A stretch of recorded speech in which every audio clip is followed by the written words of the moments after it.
Sometimes when I read a work of literature, it kind of haunts me over the years. I think about it from time to time. It pops up again. Some things I just never forget. Um, and one of those is it's a scene from Moby Dick.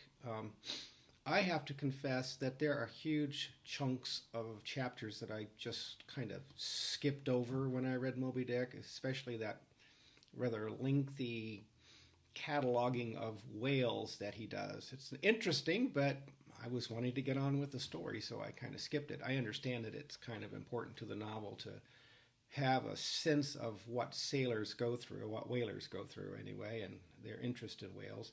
But I was ready to get on with the story, so I just kind of skipped that part. And there are other parts that I just kind of went through lightly. But this one kind of struck me, and mainly because I don't know, I've lived through the years and I've thought about God and I've thought about is there something beyond this life? It's a big puzzle for me, and maybe it isn't for a lot of people who never think about such things. But for me, it is. It's like, what are we doing here? What's important in life? And so I think about what lies beyond what we can see and hear, as the Transcendentalists did. And Melville is sort of in that school of Transcendentalism, and he took a little different route with it. He didn't see nature as particularly friendly, like, say, Emerson did or Thoreau did. Emerson, they had obviously very positive views of nature. You can read his essay on nature. But people like Hawthorne and Melville both were kind of like dark. You know, there's just a darkness behind it. I mean, nature will kill you, and it will. But with Moby Dick, there's can possibly be something even lurking behind it. We don't know if it's good or bad. But in this passage, Ahab is talking, and most people see Ahab as kind of mad or obsessed or full of revenge, and that's given him his passion to search for the whale. And this is a hint. Starbuck comes into his captain one day, and he sees Captain, and this is what sailors did back in that day. They were kind of the vicar of Christ out on the sea, and you were obedient to your captain the way you were to God. And so Starbuck, being a good Christian, is captured by that, and he cannot go against what his captain says, but he questions the captain. Like, why are you doing this? We have all the meat we need. We're out here to make a profit. This is a business, and the owners of the ship are expecting us to come back with money, right? Represented by the blubber and all the other products that were produced by the whales at that time. They had plenty. Why was Ahab going after this one whale? It's just a stupid beast, according to Starbuck. But Ahab did not see Moby Dick as just a stupid beast. Let me read. Hark ye yet again, a little lower layer.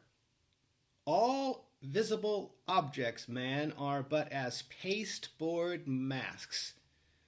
But in each event, in the living act, the undoubted deed, there's some unknown but still reasoning thing puts forth the moldings of its features from behind the unreasoning mask.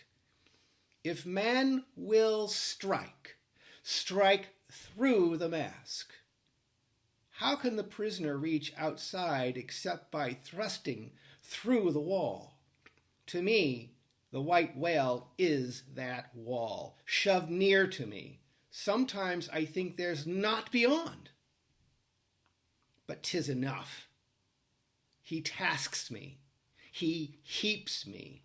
I see in him outrageous strength with an inscrutable malice sinewing it. That inscrutable thing is chiefly what I hate.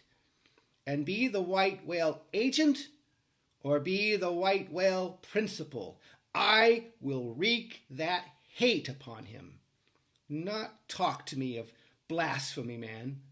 I'd strike the sun if it insulted me, for could the sun do that, then could I do the other, since there is ever a sort of fair play herein, jealousy presiding over all creations, but not my master man is even that fair play, whose over me truth has no confines.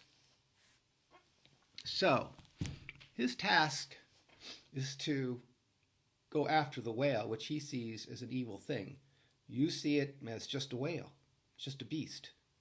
But Ahab saw beyond the beast. He saw evil in it, which explains the presence of the Zoroastrians on the ship. Ahab was tremendously influenced by them, and one of their beliefs is there's this great war, more or less, going on for human beings between chaos or evil or whatever you want to call it, and their own soul, I suppose. And so everything in this world just looks like stuff to everyone, but behind it is a great battle, so to speak, or evil or good or whatever that is, that thing that lies beyond. And so is there a pasteboard mask? Is reality just a pasteboard mask? Is it just a veneer, and the truth that lies beyond it is something transcendent? That's one of the questions I've often pondered over the years. And like Ahab, you have to ask yourself, well, what if there is nothing beyond the mask? What if the mask is just a mask and there is no person there behind it? Or anything invisible? You know, I've often thought about God over the years, and if God exists, I want the real God, not a delusion. And there are many delusions that I think people get trapped by. And I think sometimes, what if God exists because people die and people grieve? And rather than face the grief, what if, as an act of great denial, we say, we'll see them again. We'll see them in heaven.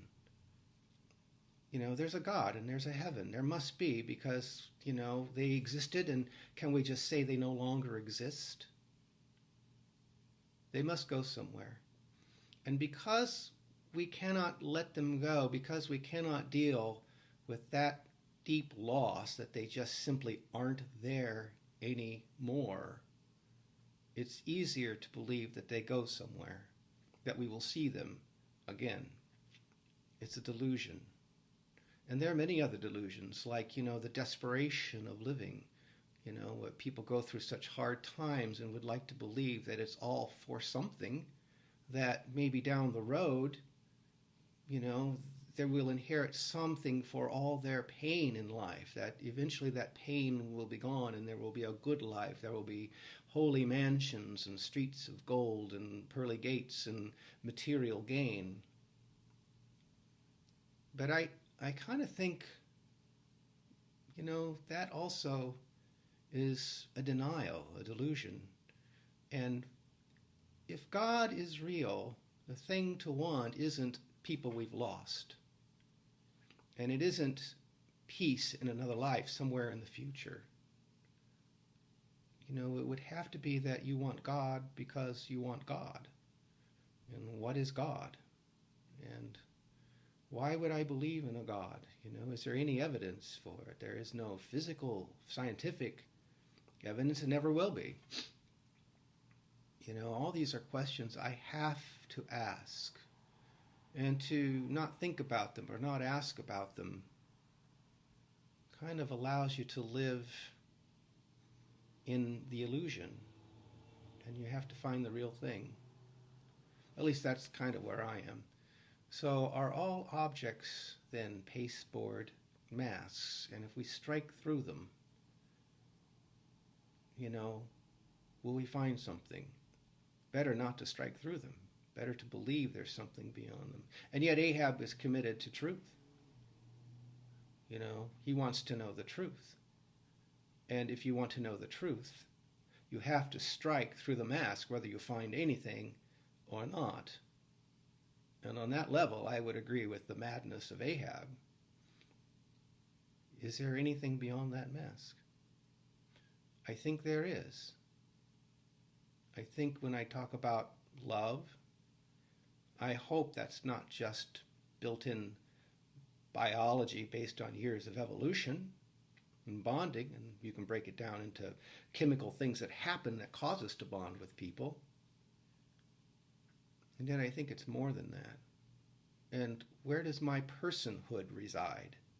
That thing that thinks. I mean, you can put my brain and you can scan it in an MRI and see things lighting up all over the place and say, see, there's the brain working. It's the brain functioning. It's the brain doing the thinking. It's reacting and responding to the world around you. It's just a series of reactions. And, the perception of being is kind of an illusion of the brain. But somehow I don't buy it. I don't think that my existence, that thing that thinks or makes choices, there's a thinker in there somewhere, I hope.